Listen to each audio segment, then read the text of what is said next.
옥상에서 사람이 떨어졌습니다.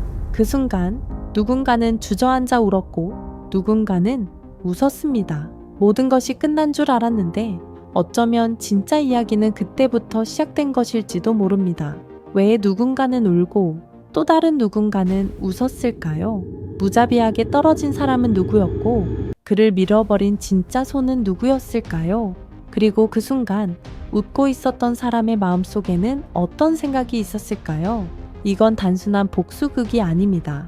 이건 우리가 평소에 정의라고 믿었던 것들이 어느 순간 얼마나 쉽게 뒤집힐 수 있는지를 보여주는 이야기입니다. 그리고 어쩌면 여러분이 놓쳤던 단 한 장면이 모든 걸 설명해 줄지도 모릅니다.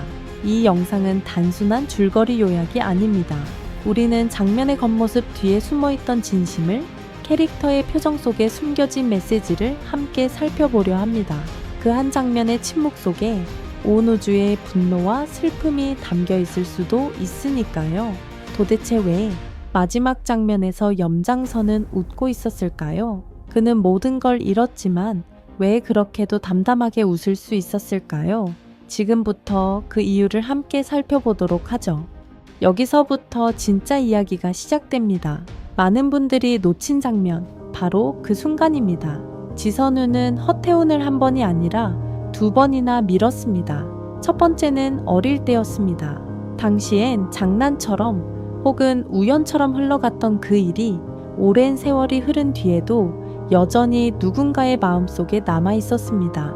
그리고 2번째는 바로 옥상에서였습니다. 이번엔 장난이 아니었죠. 누군가가 목숨을 잃었고 누군가는 눈 하나 깜빡하지 않았습니다. 이쯤 되면 단순한 우연이라고 보기 어렵습니다. 반복된 행동에는 반드시 이유가 있다고 생각해요. 저는 이 장면을 보고 생각했습니다. 지선우는 어쩌면 태어날 때부터 그런 사람이었던 걸까? 아니면 그렇게 될 수밖에 없던 이유가 있었던 걸까?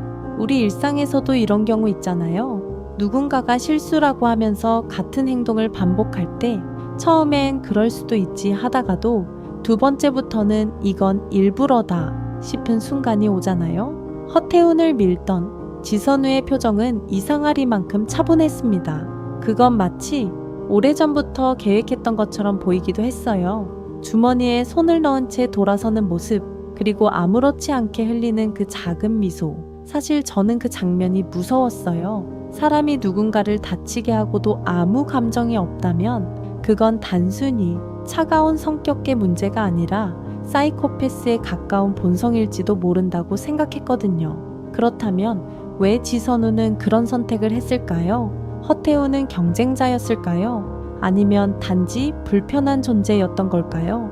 우리가 지금까지 몰랐던 지선우의 진짜 얼굴이 조금씩 드러나기 시작합니다. 그리고 이 순간부터 이야기는 완전히 새로운 방향으로 흘러가기 시작하죠. 가장 이상한 장면은 바로 이 순간이었습니다. 모든 걸 잃은 사람이 웃고 있었거든요. 감옥으로 끌려가면서도 망가진 인생을 뒤로 한 채 염장선은 분명히 웃었습니다. 이 장면 그냥 스쳐보면 미쳤나 싶을 수도 있어요. 재산도 날리고 인맥도 다 끊기고 마지막 남은 권력까지 무너졌는데 왜 하필 그 순간에 미소를 지었을까요? 저는 이 장면을 처음 봤을 때 딱 한 단어가 떠올랐습니다. 확신. 염장선은 지선우가 자신의 피를 물려받은 아들이라는 걸 알고 있었습니다. 그건 단순한 유전자 문제가 아니었어요. 그의 냉정함, 잔인함, 그리고 한 발 물러나서 전체를 바라보는 눈까지 자신과 꼭 닮은 그 사람을 보면서 이제 내 뜻을 이어갈 사람이 있다는 믿음이 생긴 거죠. 사실 우리 주변에도 이런 경우 있잖아요.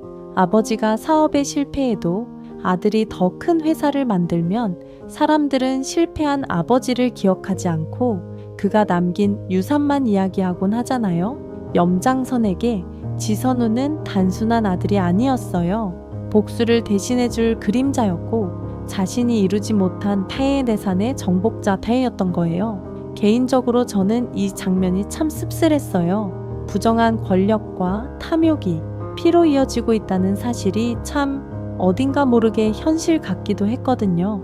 특히 한국 사회에서는 부모의 영향력이 아이의 길까지 좌우하는 경우가 많잖아요. 그런데 이건 단순한 부모의 유산 이야기가 아닙니다. 이건 악의 유산입니다. 그 미소는 자신이 졌지만 결국 이긴 것 같은 착각에서 나온 것이겠죠. 하지만요, 지선우가 정말 염장선이 바라는 대로 움직일까요? 아니면 그조차도 예상하지 못한 새로운 길로 갈까요? 많은 사람이 이렇게 생각했습니다. 이제 다 끝났겠지. 서동주는 복수를 마쳤으니까. 하지만 저는 그 장면을 보면서 오히려 이런 생각이 들었어요. 지금부터 진짜가 시작이구나. 서동주는 염장선을 죽이지 않았습니다. 대신 살아있는 채로 모든 걸 잃게 만들었죠. 감옥으로, 빈손으로, 홀로. 복수라면 이보다 더 완벽할 순 없었어요. 그리고 그는 조용히 대산을 떠났습니다. 요트에 올라 바다로 사라지는 모습, 심지어 총까지 들고 있었잖아요. 그 장면 혹시 기억나세요? 해안선이 멀어지고 서동주의 얼굴엔 아무 감정이 없었어요. 마치 이제 더는 내가 이 세상에 있을 이유가 없다는 듯한 표정이었죠. 그게 저는 너무 마음에 걸렸습니다. 복수를 끝낸 사람이 저렇게 비어 보일 수 있을까? 우리는 흔히 말하죠. 복수는 마음의 짐을 덜어준다고. 하지만 사실은요, 복수는 마음의 자리를 다 비워버리는 일이에요. 이제 더 이상 증오할 대상도 싸울 이유도 없을 때 사람은 자신이 누구인지조차 모르게 됩니다. 개인적으로 저는 서동주의 복수가 성공한 복수라기보다는 슬픈 복수였다고 느꼈어요. 그는 염장선을 무너뜨렸지만 자신도 함께 무너진 것처럼 보였거든요. 그런데 바로 그때 허태훈이 옥상에서 밀려 떨어졌습니다. 그리고 그 자리를 차지한 사람은 지선우였죠. 그 순간 저는 확신했어요. 아직 끝나지 않았다. 서동주는 반드시 돌아올 것이다. 이번엔 복수를 위해서가 아니라 지키기 위해서. 그렇다면 지선우는 왜 그 자리를 노리고 있었을까요? 사진은 웃는 순간을 남기는 거잖아요. 그런데 이 가족 사진 속엔 아무도 웃지 않았습니다. 표정 없는 얼굴들, 눈빛이 닿지 않는 시선들, 그건 단순한 기념사진이 아니라 마치 하나의 무대 같았어요. 그 장면을 다시 떠올려 보세요. 가족처럼 나란히 앉아 있지만 차강천은 감정을 잃은 듯 무표정했고 지선우는 한가운데에서 조용히 자리를 차지했죠. 지영수도 그저 그 틀 속에 있어야 하니까 앉아있는 느낌이었고요. 사진이란 건 참 묘하죠. 그 안에 있는 사람들의 표정보다 숨기려는 감정이 더 잘 보일 때가 있어요. 이 장면도 그랬어요. 가족이라면 느껴져야 할 따뜻함이나 유대감은 없고 대신 뭔가 이상한 긴장감이 흘렀죠. 개인적으로 저는 이 사진이 하나의 권력 선언처럼 느껴졌습니다. 예전엔 염장선이 앉았던 자리에 이제 지선우가 앉아있고 그를 중심으로 모든 인물이 배치된 모습. 이건 단순한 상징이 아니었어요. 이제 대산의 중심은 나다. 그걸 보여주는 무언의 연출이었습니다. 우리는 가족 사진을 보면서 사랑을 느끼길 바라죠.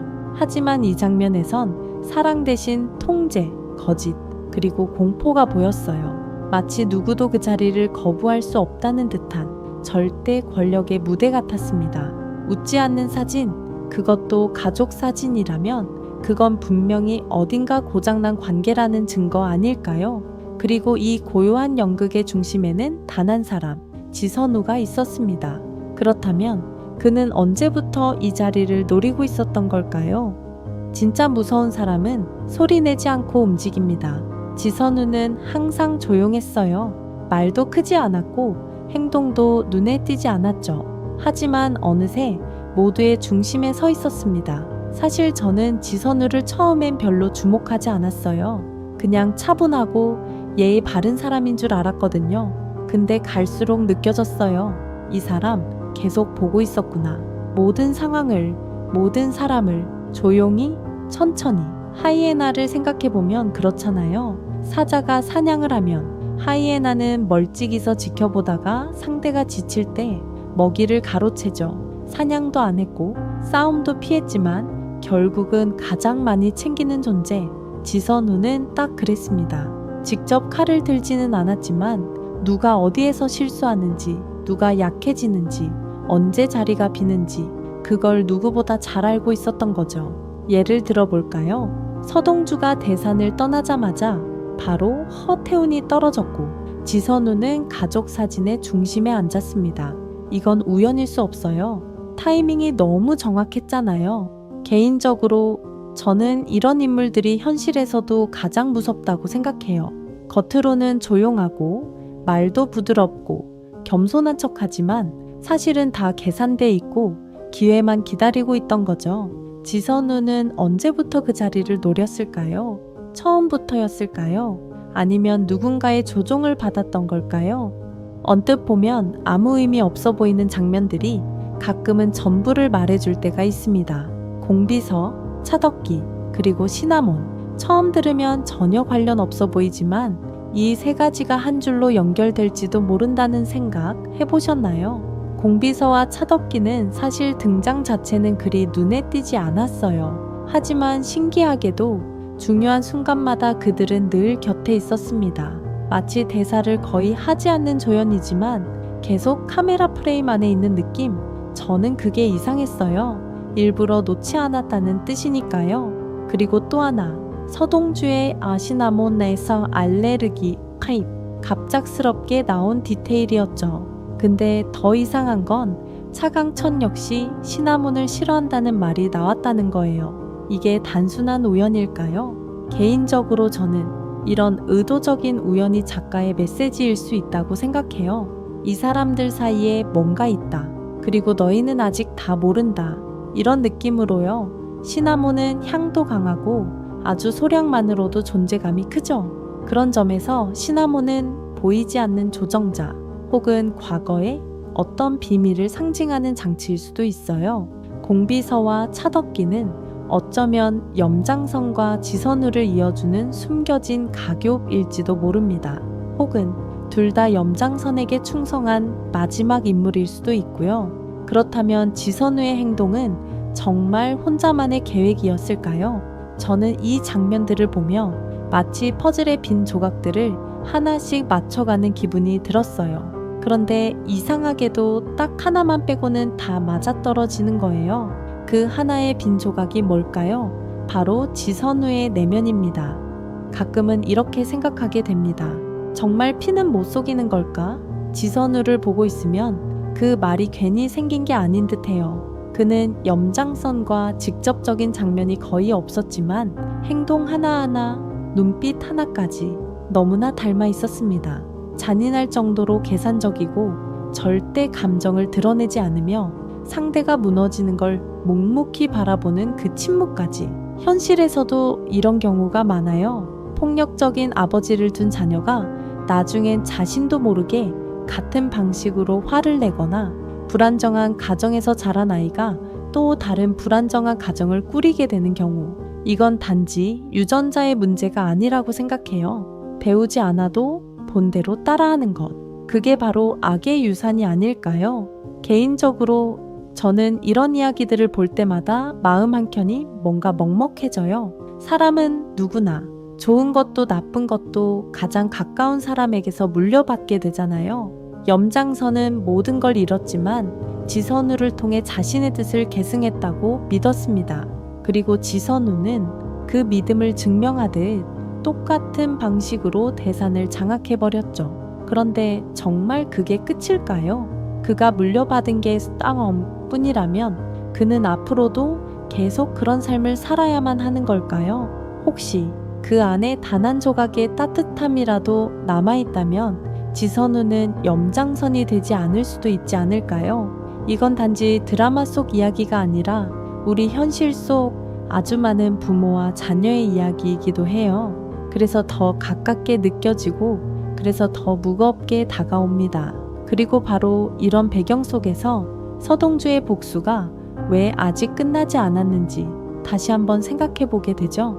진짜 싸움은 악과 정의의 싸움이 아닐지도 몰라요. 가끔은 두 개의 정의가 충돌할 때 가장 치열한 전쟁이 벌어지거든요. 시즌2가 열린다면 바로 그런 싸움이 펼쳐질 것 같아요.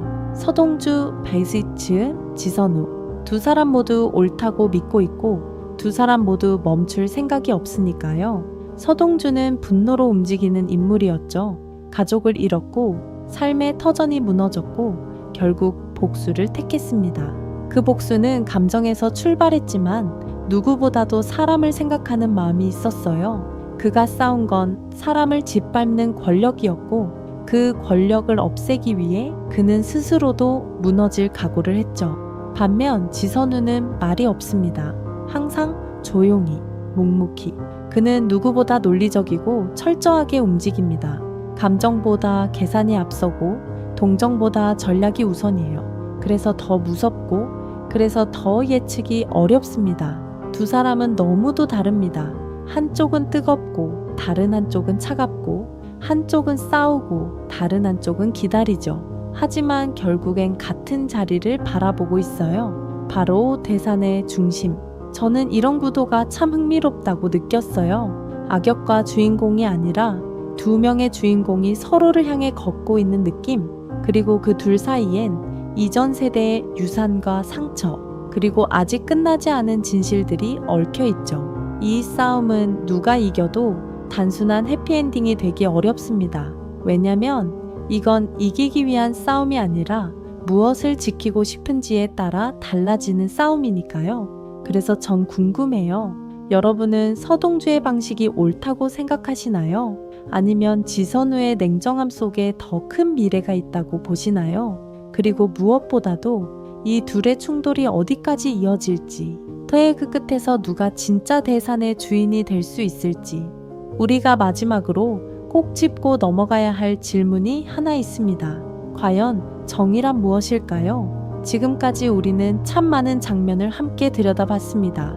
지선우의 차가운 미소, 염장선의 확신, 서동주의 분노, 그리고 무표정한 가족 사진까지 모두가 각자의 방식으로 옳다고 믿었고 그 믿음은 결국 누군가를 밀어뜨리고 또 누군가는 웃게 만들었죠. 우리는 흔히 정의를 옳고 그름의 문제로만 생각하곤 해요.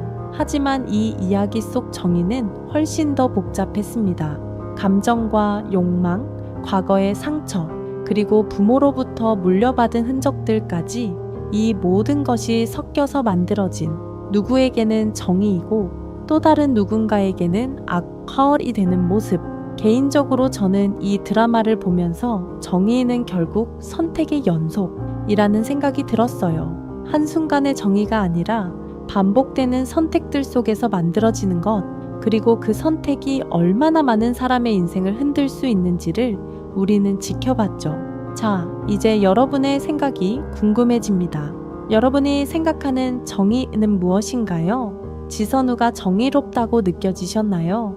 혹은 서동주의 방식에 더 공감되셨나요? 댓글로 여러분의 이야기를 들려주세요. 그리고 이 영상이 조금이라도 흥미로우셨다면 좋아요와 구독, 알림 설정까지 부탁드립니다. 여러분과 함께 다음 이야기에서도 더 깊이 있고 따뜻한 시선으로 세상을 바라보겠습니다. 지금까지 함께 해주셔서 감사합니다. 다음 영상에서 또 만나요.